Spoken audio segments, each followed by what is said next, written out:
Pozdrav svima ljudi, evo nas u novoj epizodi Pike Games HD. I danas ću vam pokazati jedan tutorial kako skinuti igricu koja se zove, instalirati igricu koja se zove Terraria. To mnogo ljudi zna da je preko Steama igrica, ali ja znam jedan način koji može da se instalira bez Steama i da igrate multiplayer sve. A za multiplayer još treba i hamači.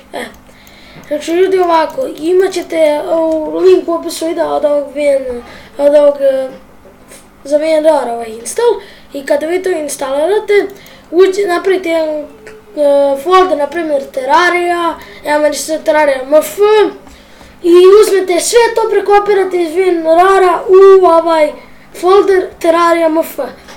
I kada to uradite, onda, ako vam ne bude telo kad idete Terraria X ili da li idete Rune Adestator ili Open, ima još jedan fajl koji sam ja našao da kada sam ga instalirao mogu da igram Terrariju bez problema. Znači ovaj HNAF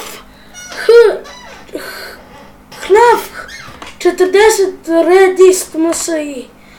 Kad to instalirate, sve će normalno raditi, uđete u Terraria MF, idete ovo, Rune Administrator, yes, i sad će ovo da se upali. Nadam se da će raditi, što inače i radi. Inače u sljedeći epizodi bit će vjerojatno multiplayer, a možda će da bude i single player zezancija i čisto da vam pokažem igricu, a mislim neki znaju, eto. Evo imate single player, svoj single player, imate multiplayer, ovo, setting, sve to i imate exit. I ljudi, nadam se da ste uživali, like, share, subscribe.